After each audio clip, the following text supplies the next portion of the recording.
आज प्रत्येक दिन की तरह हम आचार्य धन्वंतरि की चरण वंदना करते हुए इस कार्यक्रम की शुरुआत करते हैं। सबसे मेरी एक गुजारिश है, जैसे हम सभी वक्तव्य से पहले एक ऐसा विषय देखते हैं कि कोई ना कोई हमारी जिंदगी को वो एक आयाम देता है, एक तरीके से उसको संवारता है, ठीक करता है। तो ऐसा ही एक मैं अभी आपको कहना चाहूंगी कि आप अपने घर के आसपास या मोहल्ले के आसपास में कहीं ना कहीं प्रकृति का हमें ध्यान रखना चाहिए, क्योंकि प्रकृति कहीं ना कहीं हमारे साथ भी सकारात्मक रूप से जुड़ी हुई रहती है। जैसे मैं आपको थोड़ा सा ही दूर की बात अगर कहूँ तो चाइना में 1958 में एक पर्टिकुलर प्रकार की चिड़िया से धान्य को बचाने के लिए उनका काफी जैसे उनको मार दिया गया, और उसके कारण तब पता नहीं था कि प्रकृति में रहने वाला प्रत्येक जीव इम्पोर्टेंट है और उसकी वैविध्यता पूर्ण जो अस्तित्व है वही हमारे अस्तित्व को भी कहीं ना कहीं बचा कर रखता है। मगर ऐसा समझ में नहीं आया था, इसलिए उन इतनी चिड़ियाओं को मार दिया गया। और उसके बाद प्रत्येक 2-3 वर्ष तक इन्हीं बातों का अनुसरण किया गया, जिसके कारण 1960 में 58-59 दो ही साल ऐसा करने पे 1960 में एक लुक्टास नाम का कीड़ा वहां फसल में पाया गया। कीटनाशक भी उसके लिए काम में नहीं आए। उसको वहां बहुत सारी टिड्डियां, जैसे आप पुराने 70-80 के पिक्चर देखेंगे तो उसमें भी एक साथ में लाखों टिड्डियां आ जाती है आकाश से उड़ के, इस तरीके से वहां होने लग गया। और धान्य की इतनी कमी हो गई कि जिसके कारण करीब करीब लिटरेचर ये बताता है कि 4.5 करोड़ लोग मृत्यु को प्राप्त हो गए, यानी अकाल ही मृत्यु को प्राप्त हो गए। तो मैं समझती हूँ कि जैसे हम अस्तित्व का एक आयाम है, जीवन का एक आयाम है, इसी तरीके से हमारे जीवन के आसपास रही हुई प्रत्येक वैविध्यता पूर्ण जैव सृष्टि बहुत ज्यादा इंपॉर्टेंट होती है। और उसका हमें, चाहे वो वनस्पति के रूप में, क्योंकि हम तो आयुर्वेद से डील करते हैं, तो वनस्पतियां कितनी उपयोगी है हमें पता ही है कि इस जगत में कोई भी ननौषधि भूतम जगति है ना, कि यानी इस जगत में रही हुई प्रत्येक औषधि का हम कहीं ना कहीं चिकित्सा में उपयोग कर सकते हैं। तो ये हम तो जानते ही हैं, तो हमें कहीं ना कहीं प्रकृति का संरक्षण करना चाहिए और हमें उसके लिए ध्यान देना चाहिए।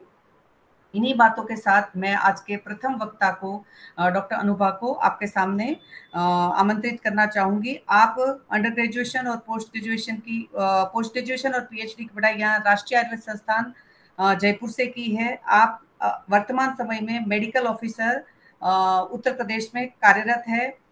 आपने एक पुस्तक भी लिखी है, स्पाइसेस फॉर हेल्थ, जिसमें रसोई में काम आने वाली सारी मसाले हैं उनका आपने विस्तृत में वर्णन किया है। You have also participated as expert in the programme Rasoi से, जिनका ब्रॉडकास्ट हुआ था राजस्थान में 15 जनवरी 2019 में। उसमें भी आपने पार्टिसिपेट किया था दूरदर्शन की ओर से। और घर परिवार प्रोग्राम में भी आपने skin and hair care in the summer season, इस सब्जेक्ट के प्रोग्राम को आपने वहां दूरदर्शन पर प्रसारित किया था। तो आप अच्छी प्रतिभा की धनी है, विदुषी है आप। आपका मैं इस कार्यक्रम में हार्दिक स्वागत करती हूँ। आज के लेक्चर्स के लिए doctor Anubha, over to you.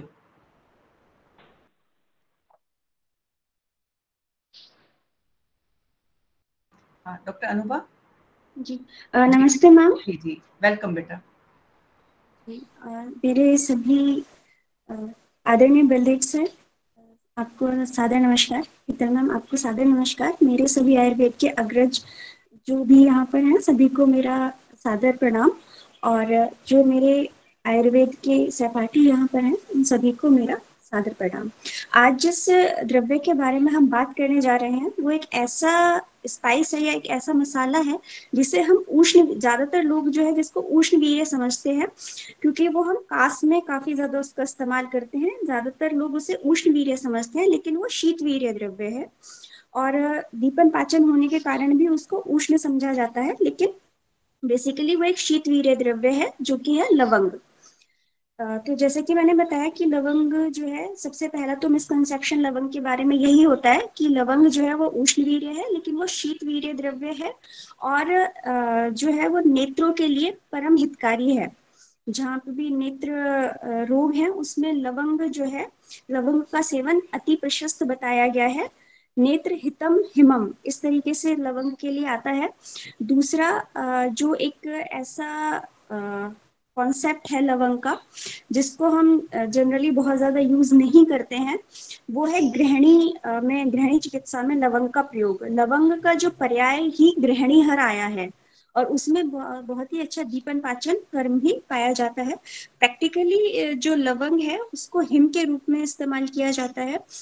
लवंग और धान्य का हिम, खाली लवंग का हिम भी देते हैं, लेकिन जनरली धान्य और लवंग का हिम जो है वो गृहिणी रोग में प्रिस्क्राइब किया जाता है। और ये जो इसका रेफरेंस है वृंद माधव में भी आया है।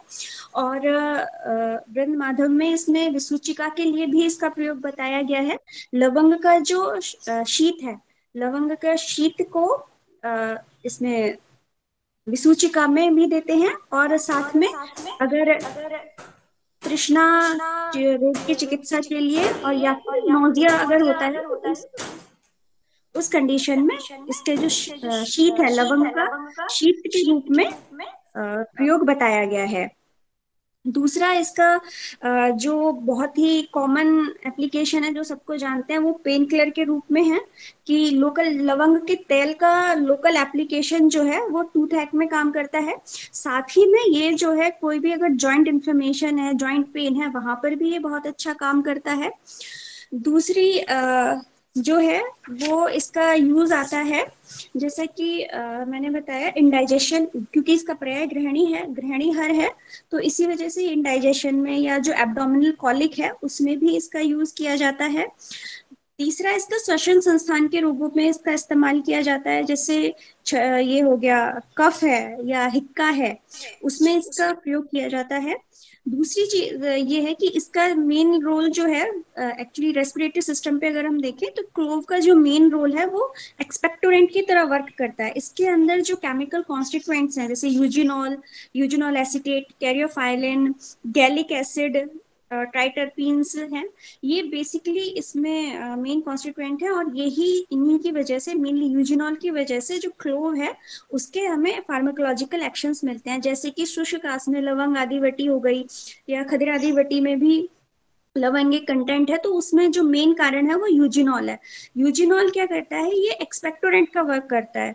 रेस्पिरेटरी जो सिस्टम है उस पे इसका ये ब्रोंकोडायलेट करता है, और म्यूकोलाइटिक का वर्क करके एज एक्सपेक्टोरेंट ये मेनली वर्क करता है। दूसरा जो ये बताया था कि गृहिणी के लिए है, या फिर जो इंडाइजेशन है, या विसूचिका में जैसे वृंद माधव ने इसको बताया, तो इसी की इसमें जो यूजिनॉल है या जो कैरियोफाइलिन है उसकी वजह से इसमें एंटीबैक्टीरियल और एंटीवायरल, एंटीवायरल तो ये यूजिनॉल इतना अच्छा है कि ये हर्पीज सिंप्लेक्स पे इसका रिजल्ट जो है एंटीवायरल ड्रग्स से भी ज्यादा बेटर है। और इसका एक्सटर्नल एप्लीकेशन ब्रिटिश फार्माकोपिया में बताया गया है, हर्पीज में और बाकी के जो वायरल स्किन डिजीजेस हैं उसके अंदर। इसी यूजिनॉल की वजह से ही है ये भी। और दूसरी चीज जो थी इसके अंदर, वो डिजीज ऑफ माउथ, वो वही इसी इसी की वजह से है, क्योंकि ये एंटीबैक्टीरियल, एंटीवायरल और एंटी फंगल तीनों को कवर करता है ये। और जो इसके अंदर यूजिनॉल एसीटेट है और जो कैरोफाइलिन है, वो क्या करते हैं, वो पेन किलर का वर्क कैसे करते हैं, ये जो गैंग्लियंस हैं, जो नर्व एंडिंग्स हैं, वहां को डिसेंसिटाइज करता है, जिस वजह से इसका पेन किलिंग एक्शन जो है आपको मिलता है। ये तो हुआ इसका शास्त्रीय पक्ष और शॉर्ट में, और उसका कुछ मॉडर्न एक्सप्लेनेशन। दूसरी एक चीज जो आती है वो आती है अब इसमें एडल्ट्रेशन। क्लोव्स जो है वो बहुत ज्यादा एडल्ट्रेटेड फॉर्म में हमें मिलती है।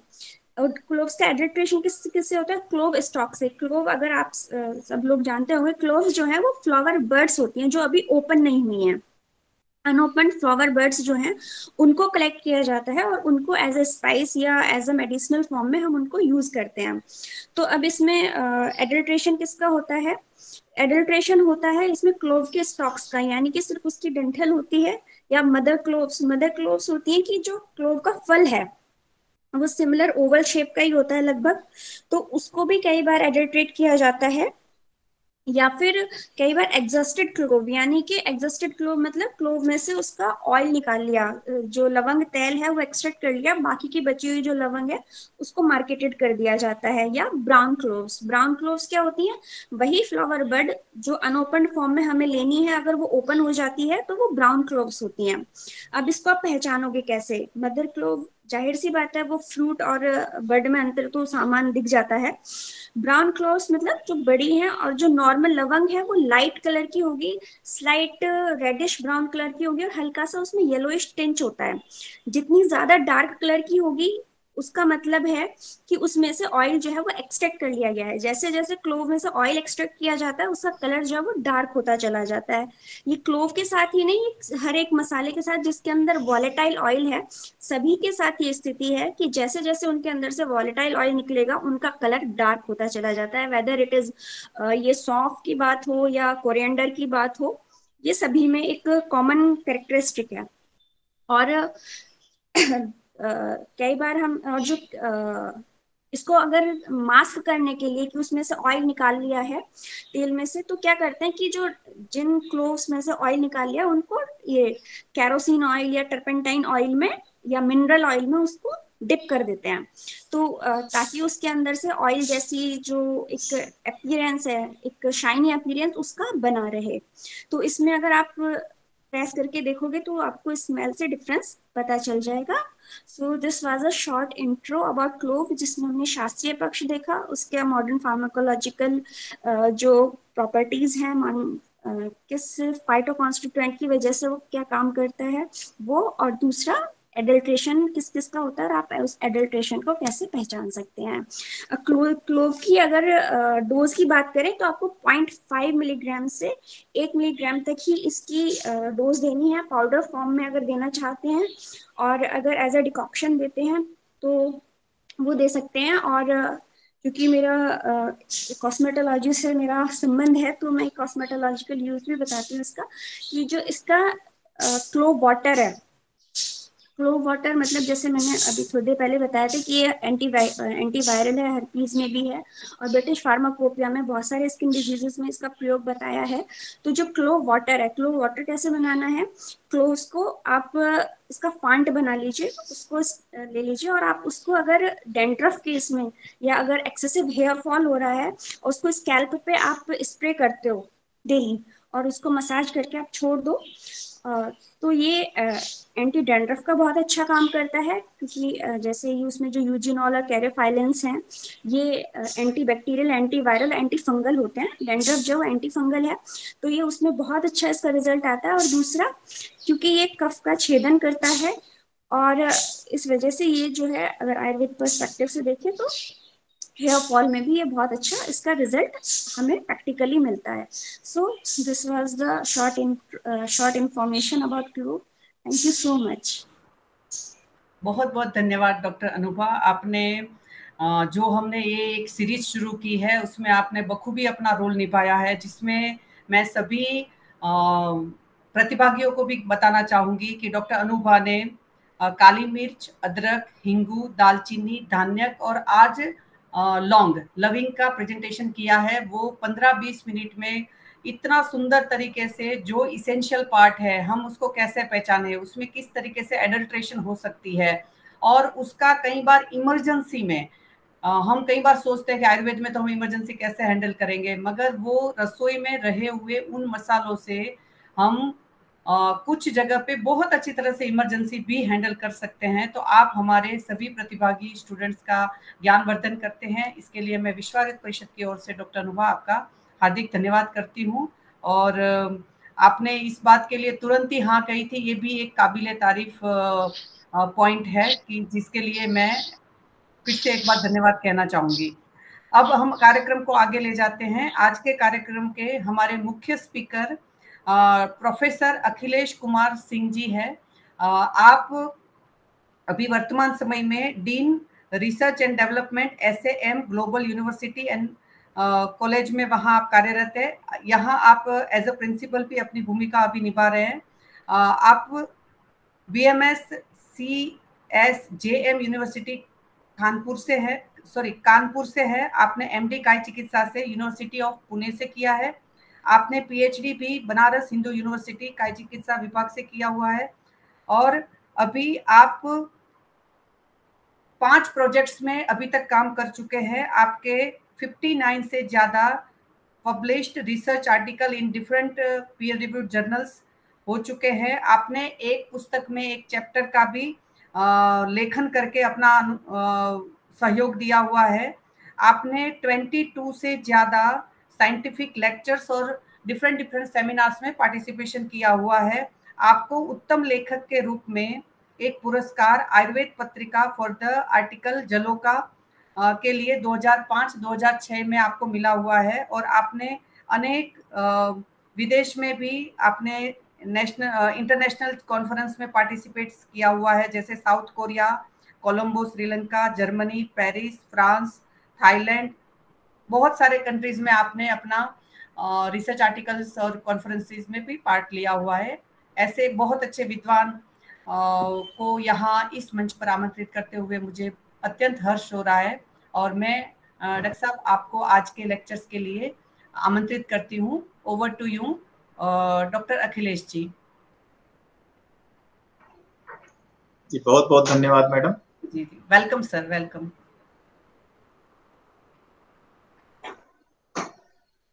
आदरणीय doctor Hetal madam, Baldev sir और युवा आयुर्वेद का प्रतिनिधित्व करने वाली डॉक्टर अनुभा और ऐसे बहुत सारे हमारे विद्यार्थी, हमारे समकक्ष कलीग्स इस प्लेटफॉर्म पे हैं, हम सभी का बहुत बहुत स्वागत करते हैं। और सबसे पहले विश्व आयुर्वेद परिषद और उनसे जुड़े हुए उन सभी सक्रिय सदस्यों का बहुत धन्यवाद देते हैं। मुझे ये जान के बहुत प्रसन्नता हुई कि ये सीरीज एक बहुत लंबे समय से अनवरत अविरल चलती जा रही है और इसको जो चलाने में जो सूत्र की भूमिका निभा रही हैं डॉक्टर हेतल मैडम, आयुर्वेद के प्रति ये मुझे लगता है कि बहुत बड़ा समर्पण, बहुत बड़ा एक कंट्रीब्यूशन है।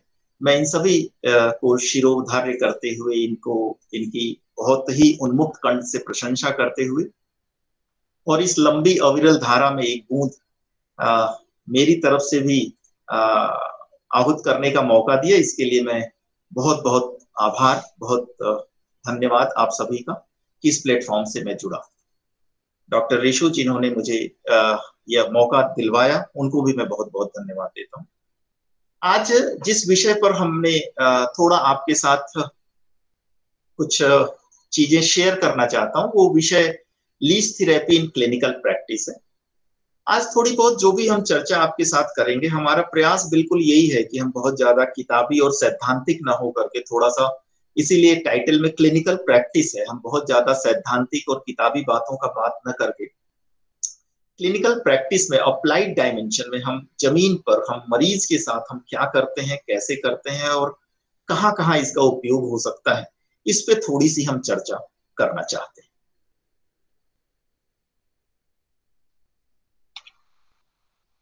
My slides are changing. Can Hetal madam confirm me? जी सर, जी sir. Okay, thank you, thank you. देखिए, we all know that the Rakta Mokshana, the bloodletting, is one of the ancient and important parasurgical procedure described in Ayurveda for the treatment of various disorders. We all know. Among these, the Jalakobachran as the least therapy. This has gained the greater attention globally because of its medicinal value. We might be knowing that in the different part of the world, in other systems of the medicine, beyond this Jaloka, some other animals are being used for the treatment. One is the bees therapy. It is very much famous in the European countries, where these bees are being used, the bees bite are being used for a number of therapies for the pain relieving and for the reduction of the inflammation. But this, we all know that bees bite is very painful, and sometimes it causes a very huge swelling over the bite area.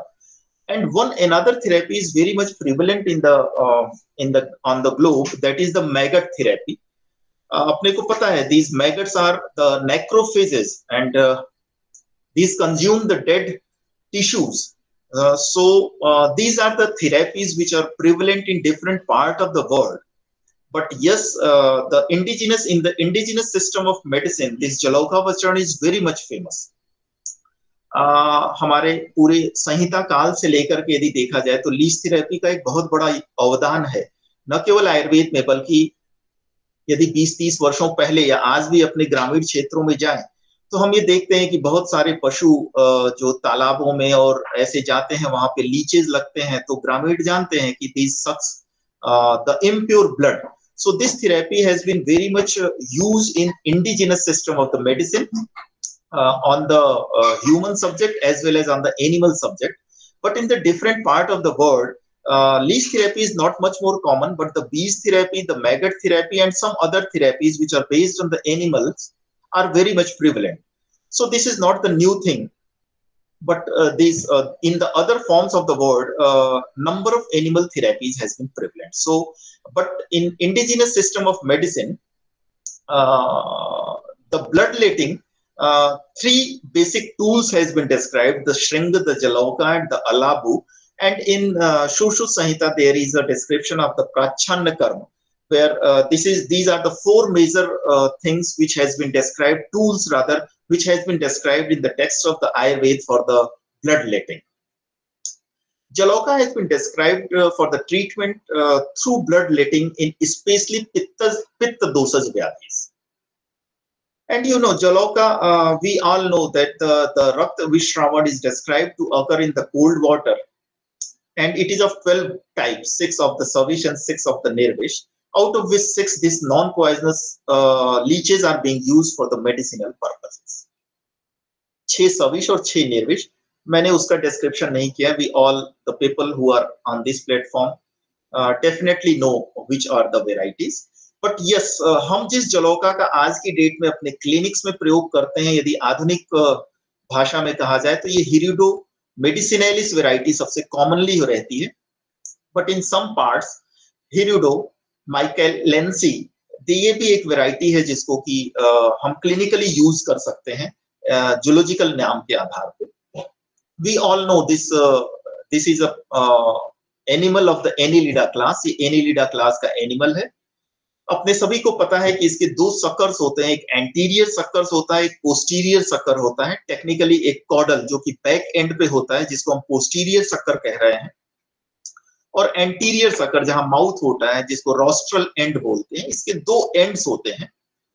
और जो इसका jaw होता है, जो anterior सक्कर होता है, जिसको हम रोस्ट्रल बोलते हैं, वो triradiate mark Y shape का होता है. इसलिए जब भी बाइट करता है तो एक वाई शेप का मार्क छोड़ के जाता है, एक निशान छोड़ता है, which is of the Y shape because of its triradiate suckers. So normally ये लगभग 30 मिनट से 6 घंटे तक ये ब्लड सक कर सकता है. और ये नॉर्मली ऑन एंड एवरेज ऐसा देखा गया है कि ये 5 ml से 15 ml तक ब्लड ये सक करता है. और एक बार ब्लड सक करने के बाद इसको वापस अपने एक्टिव स्टेट में आने में लगभग 1 हफ्ते से 10 दिन का वक्त लगता है. अब सवाल ये उठता है कि व्हाई वी आर यूजिंग, हमारे एंशिएंट टेक्स्ट में, आयुर्वेदिक टेक्स्ट में इसका इतना ज्यादा इंपॉर्टेंस क्यों कहा गया. तो इसके जो लीच में सलाइवा पाया जाता है, उस सलाइवा में बहुत सारे बायो एक्टिव इंग्रेडिएंट्स पाए जाते हैं.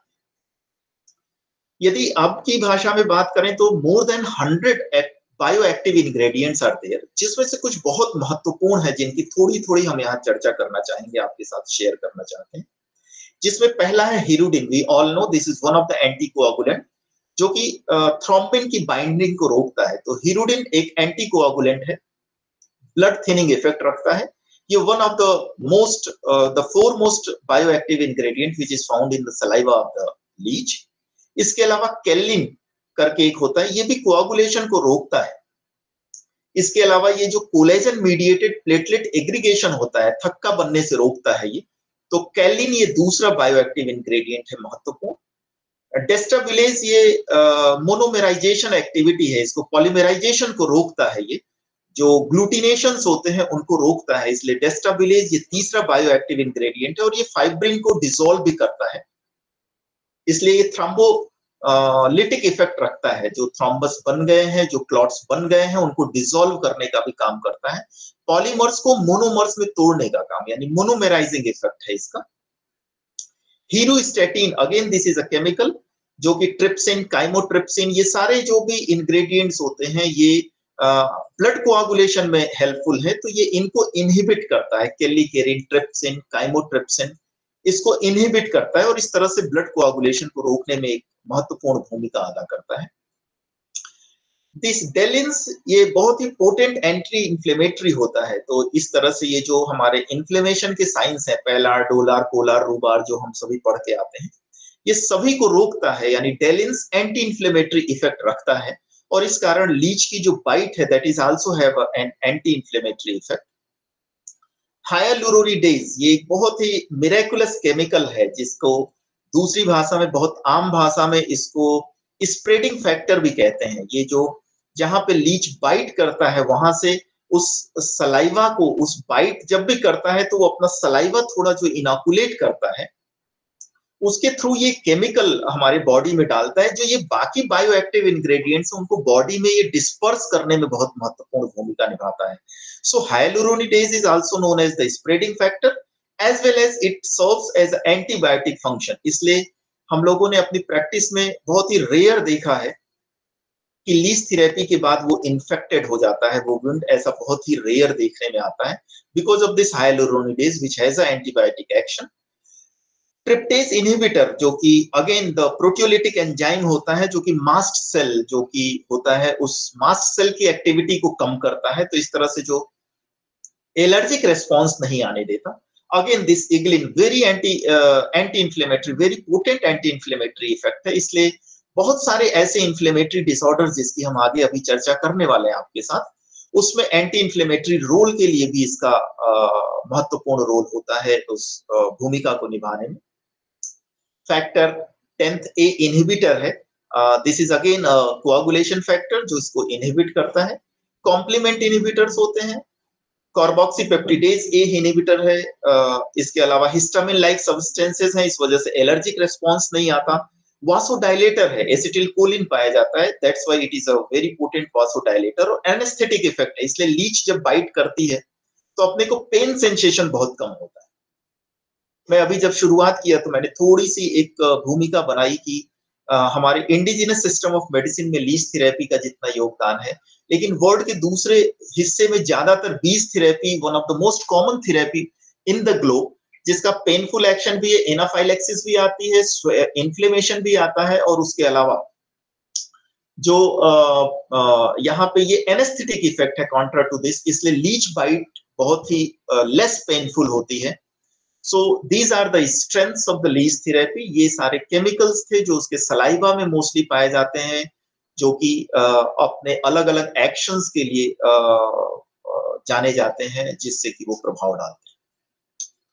अब लीच थेरेपी कहाँ कहाँ हम उपयोग कर सकते हैं बेसिकली, तो आयुर्वेद ग्रंथों में जैसा आया है और या व्यवहारिक रूप से हम विद्रधि में, गुल्म में, अर्श में, कुष्ठ में, वात रक्त में, क्रोष्टुक शीर्ष में, संधिगत रोग में, कंठगत रोग में, नेत्रगत रोग में, और ग्रंथि है, अर्बुद है, श्लीपद है, विदारिका है, विसर्प है, सिरोरोग है, दंत वेस्ट है, और बहुत सारा प्लास्टिक और रिकंस्ट्रक्टिव सर्जरी में भी आज इसका प्रयोग होता है। आगे हम इन सब चीजों को देखेंगे।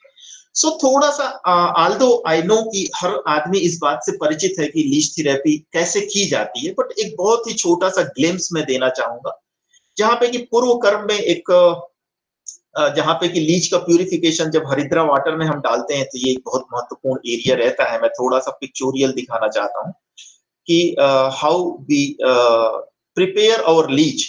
इस तरह से लीचेस रखी जाती हैं, बहुत सिंपल एक्वेरियम्स होते हैं, बहुत सिंपल्स, या एक बड़े जार में हम रख सकते हैं लीचेस को।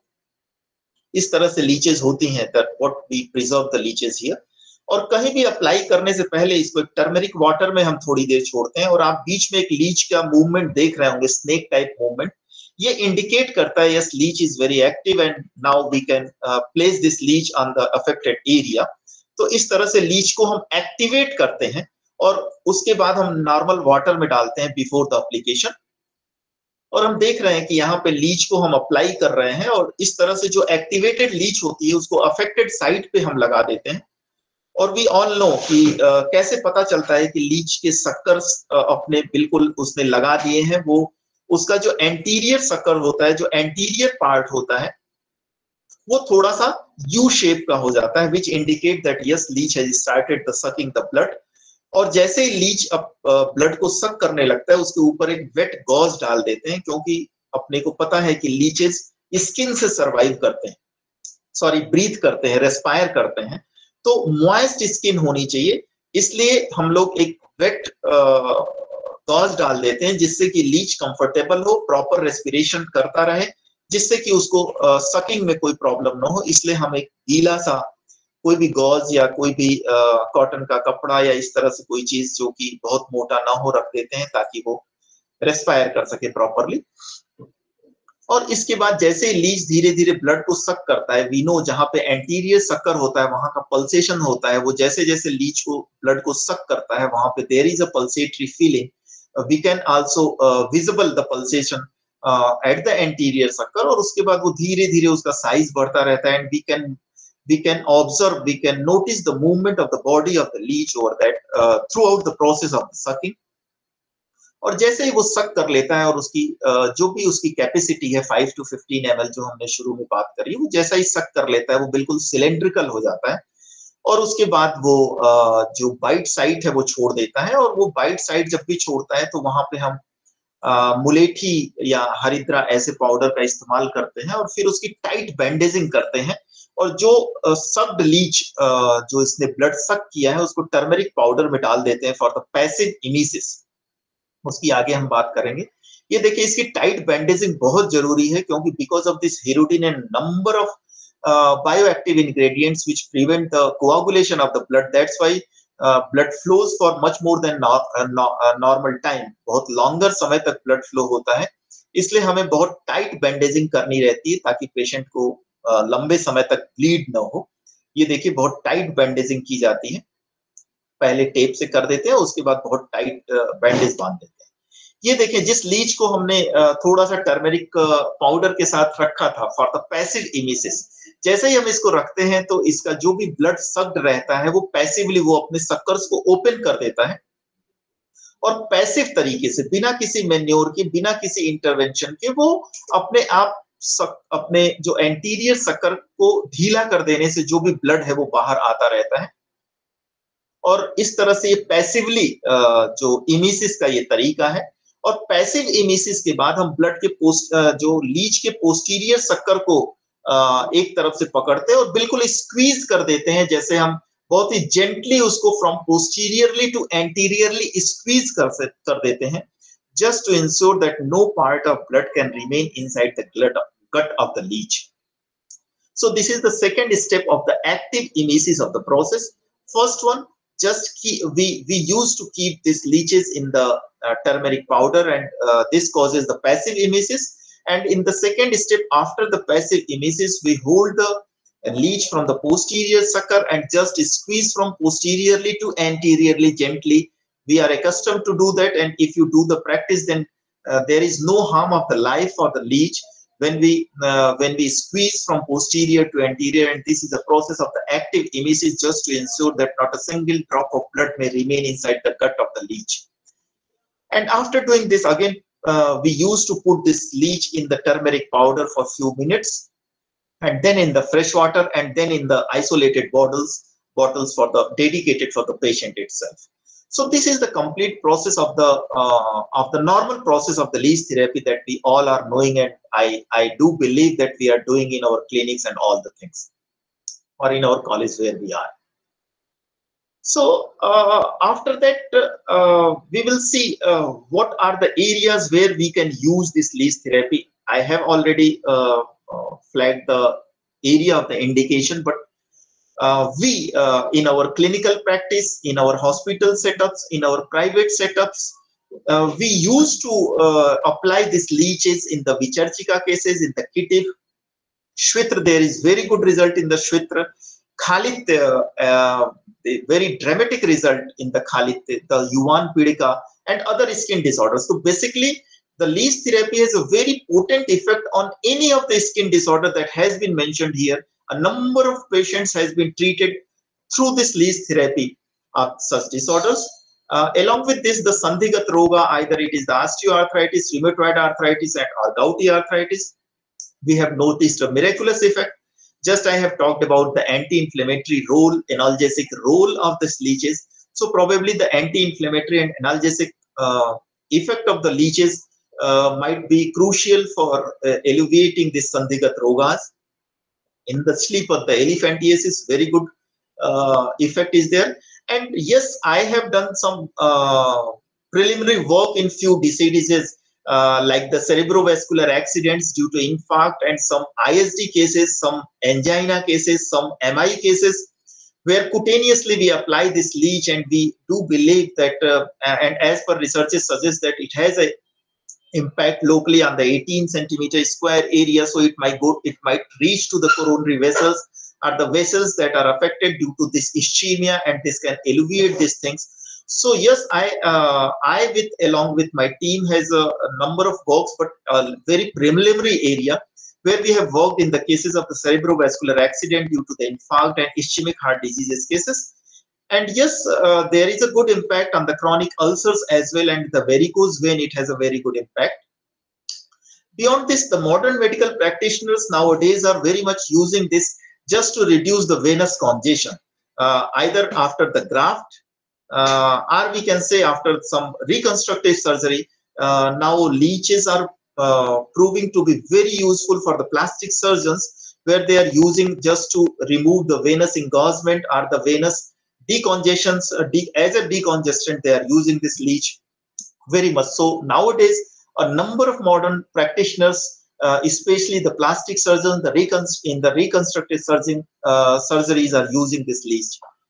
So we keep these leeches like this in the aquariums, in the bottles, in the segmented bottles, and using this is like this. This is very simple. And just before using, we are putting in the turmeric water and fresh water. I am now exploring some cases where you can see this is a case, and in the cases like this, the pemphigus and all these skin disorders, it is very much useful here. This is a case. This is a very critical case that was around 2 to 3 years before, where we apply this leech therapy, and we got a very good effect. The spreading rate has been significantly decreased, and the affected area has been significantly decreased. So we can say that it has a very extraordinary role in such disorders where there is a very limited effect of some modern drugs, or some where we are bound to use some steroids or something like that just to reduce the inflammation and other things. So leeches can be very much fruitful via their bioactive ingredients that are found in the leech's saliva. So this is a case where we have a very good result, and a number of cases like this where we got the good results. Now just see, in all kinds of the psoriasis, it has a very tremendous effect. We know the inflammation has been reduced, the sizes has been reduced, a number of applications has been done, we can see. So in the cases of the all types of psoriasis, either it is Guttate or the complete psoriasis, it has a very good effects. As per Ayurveda, we can say is as a Ekakusta or whatsoever comparison we may make. Again, this is a leech application in the skin disorder. And we can see these are the cases of the psoriasis, different types of psoriasis. And now you can see how critical the case is. So it has a very good effect, we can see. Now the Shwitra, either it is of all the Shwitra, means all the three types, the Shwitra, the Arun, the Darun, all three varieties. we can have of the Kilas, it has a very good result. The pigmentation increases, and it is good that it is increasing from central to periphery, which is a good sign.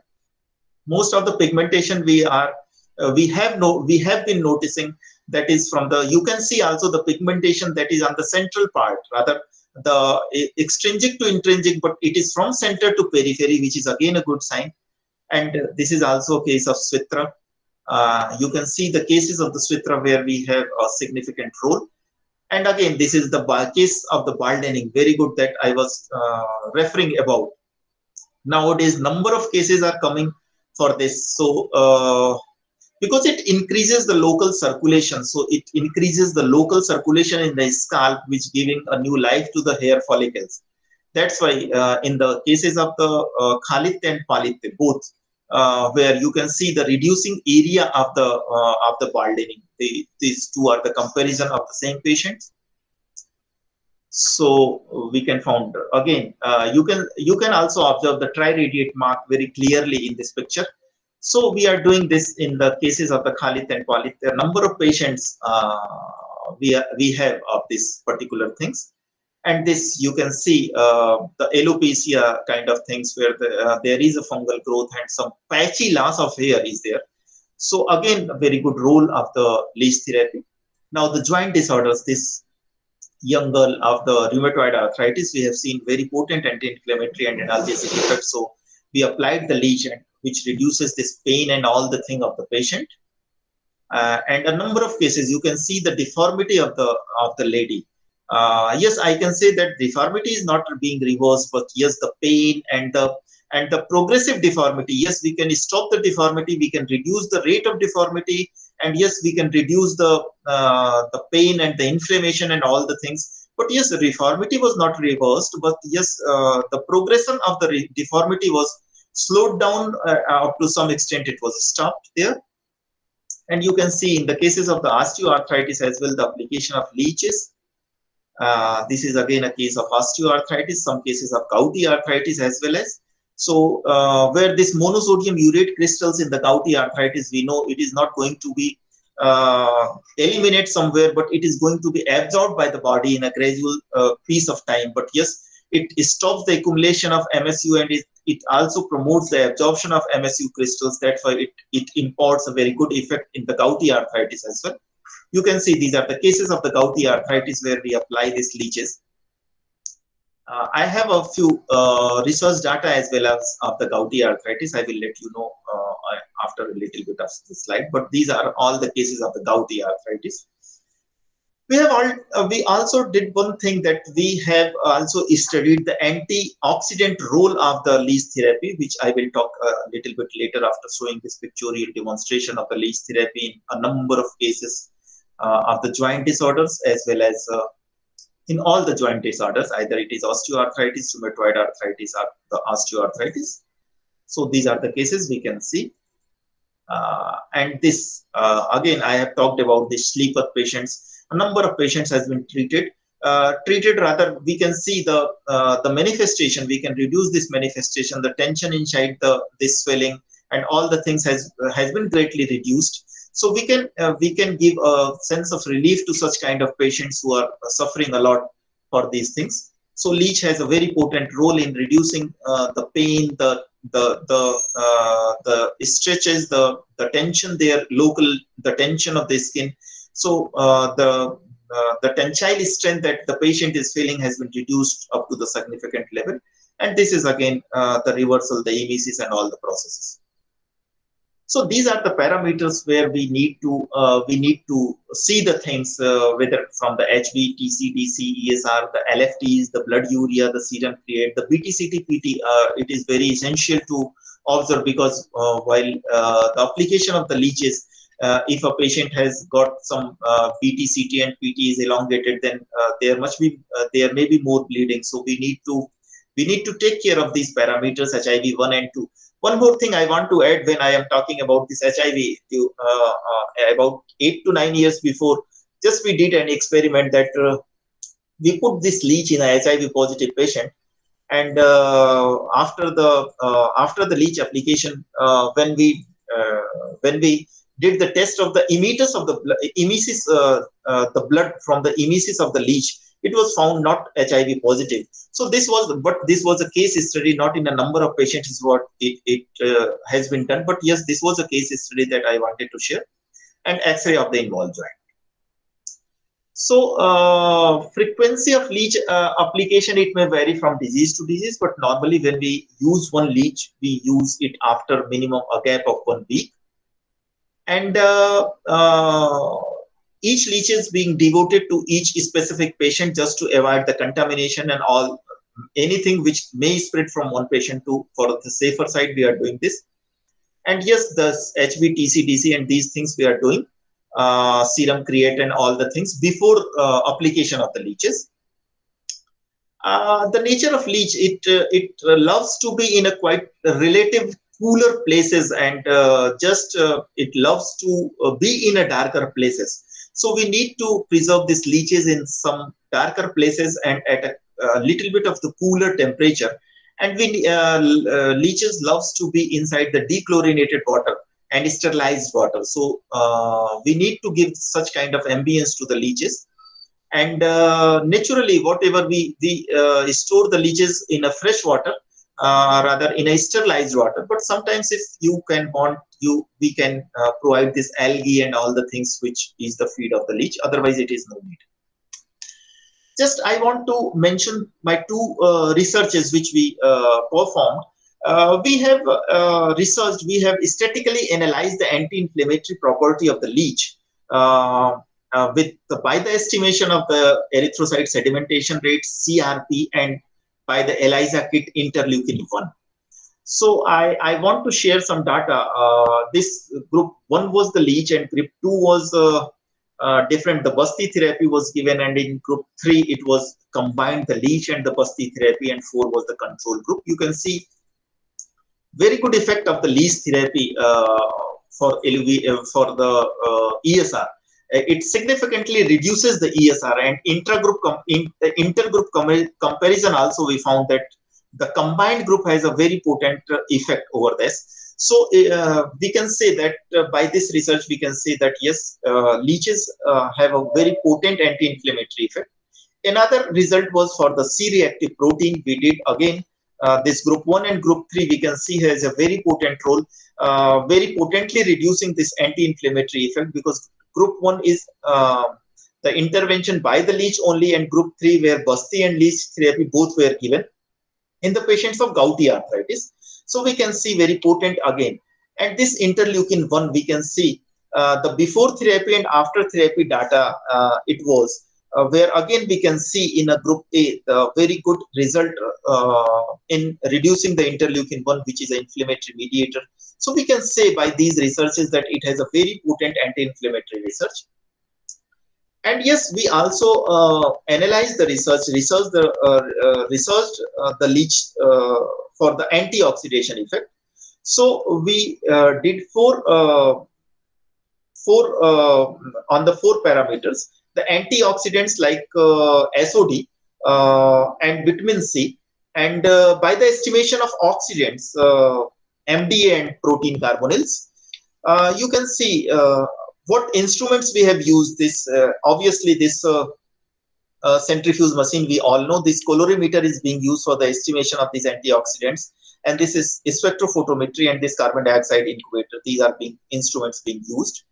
And this superoxide dismutase, this is the antioxidant. We can see significantly reducing this antioxidant. And again, vitamin C, this is an antioxidant. And reverse is the case for the MDA, because it is an oxidant. It is reducing this MDA level and protein carbonyl level. So we can say that leech therapy, besides all these things, as per research, this has a very potent anti-inflammatory research, what I have told, measured on these 3 parameters, the ESR, the CRP, and the interleukin-1. And leech therapy has a very potent anti-inflammatory, antioxidant effect. This we can say on the basis of this SOD and protein carbonyl and sulfonylurea, and this you can say the PC, the protein carbonyls. We can say this has a two potent anti-inflammatory and antioxidant effects. As far as the contraindications are concerned, we have a number of contraindications which we need to avoid. Basically, grossly, we can see that all disorders which is related to the blood clotting, the severe anemia, and the allergic manifestation due to the, if anybody is known to allergic by the hirudin, the kaolin, the hyaluronidase, and the iglin and the destabilase, should very cautiously or rather to not to use these leeches. So these are the cases, and some very rare cases that has been side effects that has been reported by this leech therapy, that one of the pathogen which is found in the gut of the leech, this can cause infection to sometime causing to the pneumonia, sometimes to septicemia, but it is very, very rarely reported. And some allergic reactions that I was talking about, the ulcerative necrosis due to the toxins present in leech saliva, these are the things where we need to be cautious of. But yes, I have today discussed in the diseases of the Vicharchika, the Kitiv, the Khalitya, the Switra, the Shlipad, in Dushtuvrana, it has been very significant effect, and the Sandhigat Rogas is manifested by me today. And the other areas where leech therapy is being planned further in chronic ulcers and CV and in the larger scale. So these are the areas where we are using. So these all are things from my side. If any questions, I think I have consumed my total time. So if any query from any person who is on this platform, I would like to answer the queries. I was a little bit very fast, but I have tried to explain all the things through pics.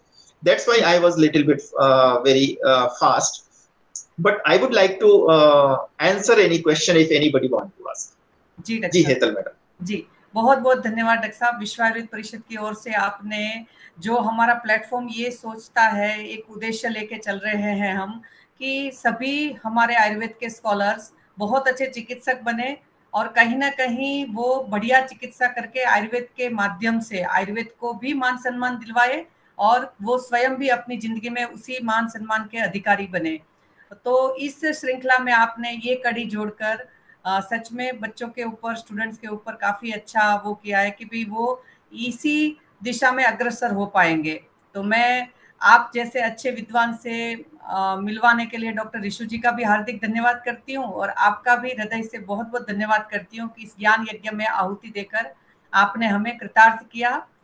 और हम आगे भी आपसे बहुत अच्छे और भी विषय के स्टडी सुनना चाहेंगे, जिससे हमारे स्कॉलर्स बाहर निकलकर नौकरी मांगे नहीं मगर कम से कम 3 लोगों को नौकरी दे, ऐसा हम उद्देश्य रखते हैं कि जिससे बच्चे बिल्कुल स्वाभिमानी होकर अपना पुरुषार्थ, पराक्रम और जो इतना स्टडी करते हैं मेहनत से कि वो सच में क्लिनिकल फील्ड में उपयोगी होती है, तो इस विषय में हम उनको दिशा निर्देश कर सके। बहुत बहुत धन्यवाद डॉक्टर साहब।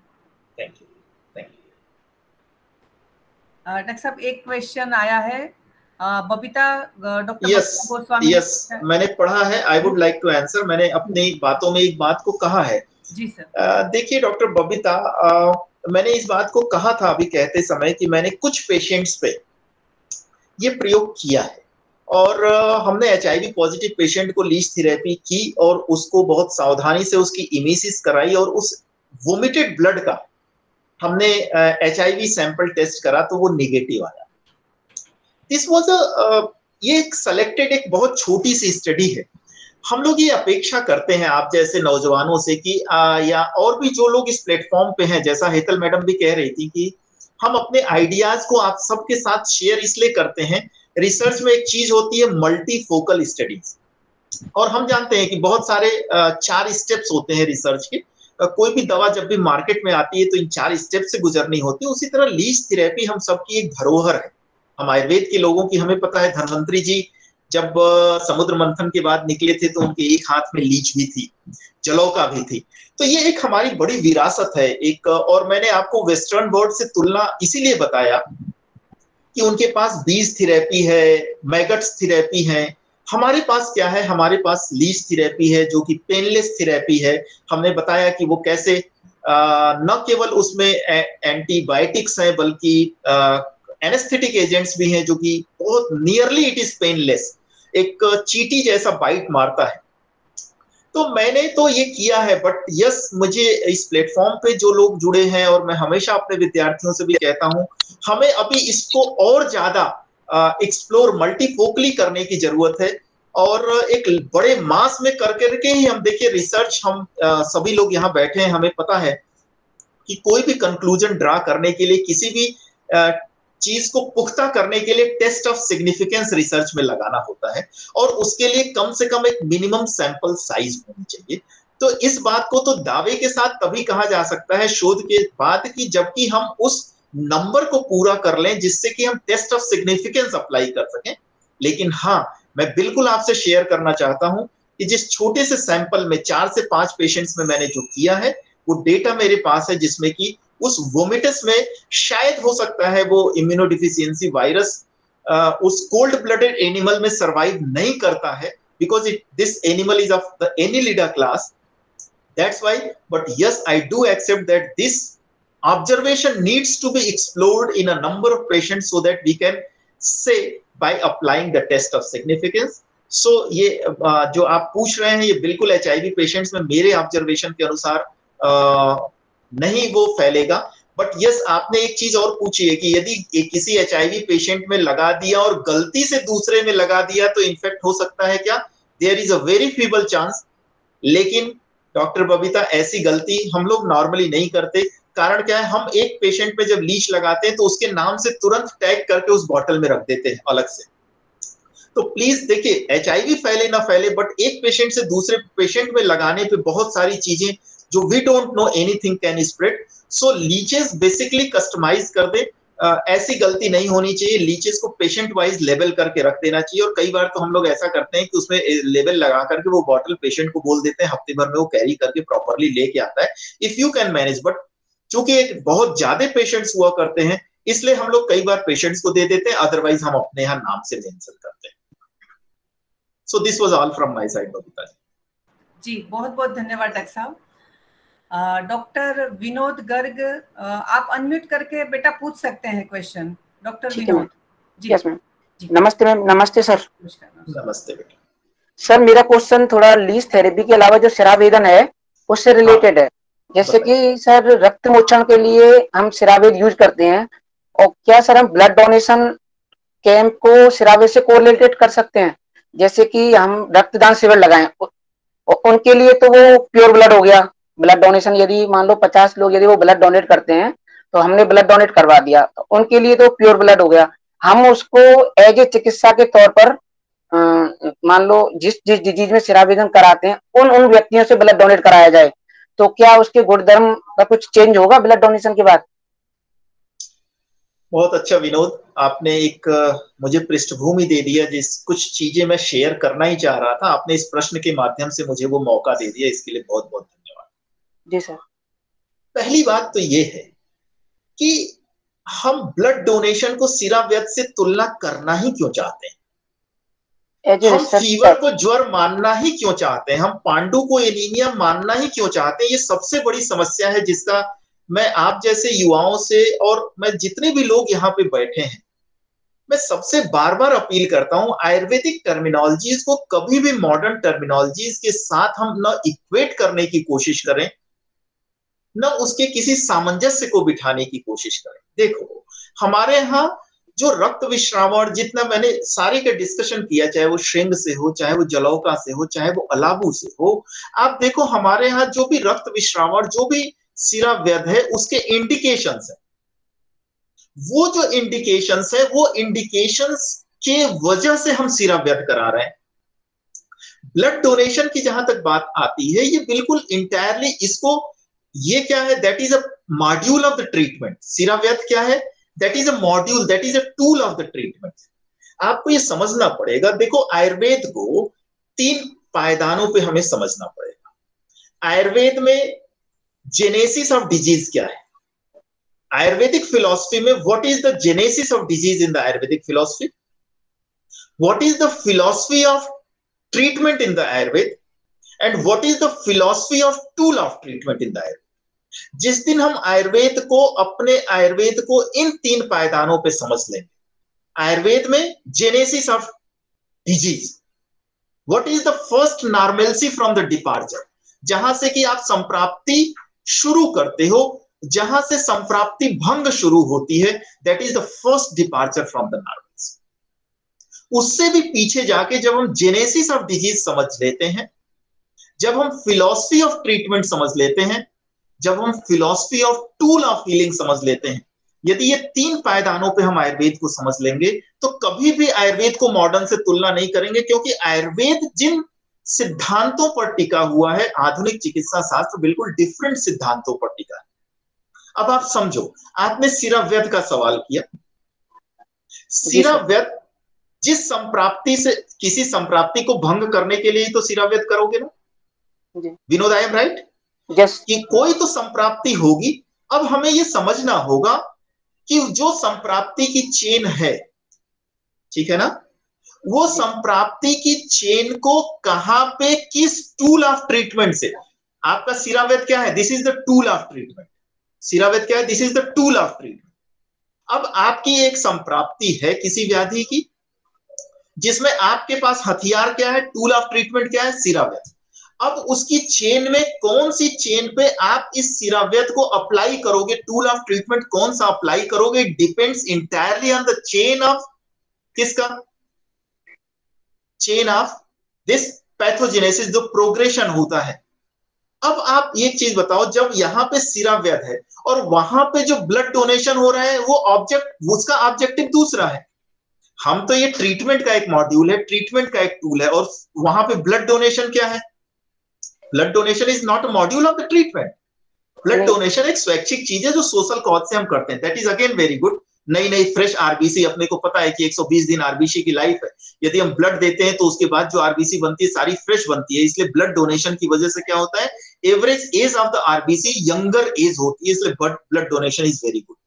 लेकिन दोनों दो धाराएं हैं, दोनों के दो उद्देश्य हैं, दोनों को मिला क्यों रहे? मेरा आप सभी से, yes again, if you want to something ask something else please ask, या अपने आप को क्लेरिफाई करना चाहते हो जो मैं ना समझ पाया हूं तो बताओ। जी सर, मेरा क्वेश्चन ये है कि मतलब प्रधान कर्म अपना चिकित्सा के तौर पे जैसे सिरावेद है, as a point of research के वे से पूछना चाह रहा था कि हमने जैसे यकृतोदर है या प्लियोदर, इस डिजीज में अपन सिरावेदन करेंगे बाम का ऊपर बाहु, तो पूर्व कर्म तो हमने आयुर्वेद के दृष्टिकोण से कर दिए। एज ए अब रिसर्च करनी हो तो उनके लिए तो रक्त मोचन हो गया, जैसे हमने 20 पेशेंट यदि हमने कलेक्ट किए कि हाँ भाई इनको पूर्व कर्म करा दिया और प्लियोदर या यकृतोदर है, इनको हमको ट्रीटमेंट देना है सर, इस पर्पज से, जैसे कि अब उनको एज ए सिरावेद कराएं या ब्लड डोनेट कराएं।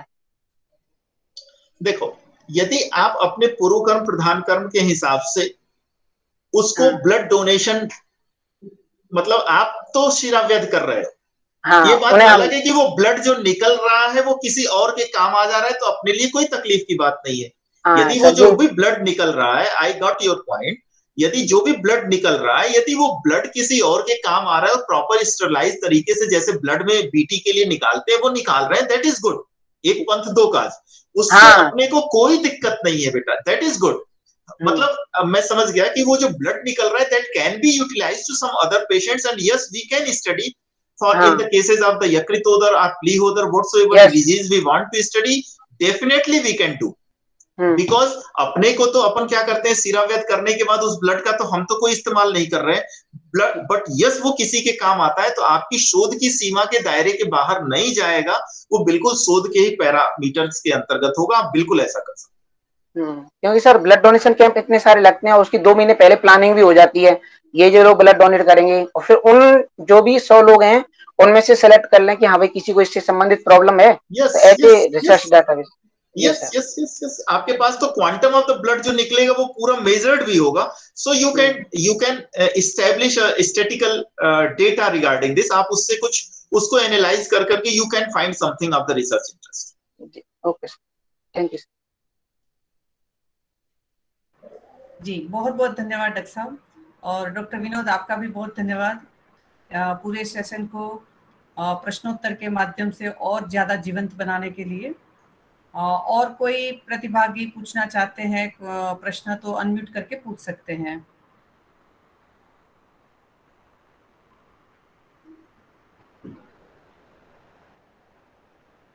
मुझे लगता है डॉक्टर साहब आपके प्रेजेंटेशन के बाद बच्चों को काफ़ी अच्छी क्लियरेंस मिली है, और पहले भी ये लीच एप्लीकेशन बहुत अच्छा टॉपिक है कि यहाँ हमारे पास राष्ट्रीय आयुर्वेद संस्थान में भी काफ़ी अच्छी तरह से उसका उपयोग होता है, और भी दूसरे सारे कॉलेजेस में भी बहुत अच्छी तरीके से होता है।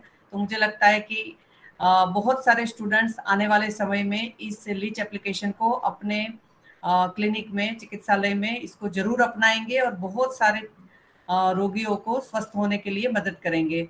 इसी कामना के साथ मैं आज उपस्थित लेक्चर में उपस्थित सभी विद्वतजनों का और स्पेशली डॉक्टर अनुभा और डॉक्टर अखिलेश जी सर का बहुत बहुत हार्दिक धन्यवाद करती हूँ कि आप हमारे निवेदन पर यहाँ आए और हमें इस ज्ञान यज्ञ में आहुति देकर आपने कृतार्थ किया। और आगे भी हम आपसे इसी तरीके से ज्ञान का सहयोग चाहेंगे कि आप हमें आकर दूसरे केस के बारे में भी इसी तरीके से केस प्रेजेंटेशन करके हमारा ज्ञानवर्धन करेंगे। आपका विश्व आयुर्वेद परिषद की ओर से बहुत बहुत धन्यवाद डॉक्टर साहब। अभी हम सभी एक साथ में शांति मंत्र बोलेंगे। ओम सर्वे भवन्तु सुखिनः, सर्वे सन्तु निरामयाः, सर्वे भद्राणि पश्यन्तु मा कश्चित् दुःखभाग् भवेत्। ओम शांति शांति शांति। नमो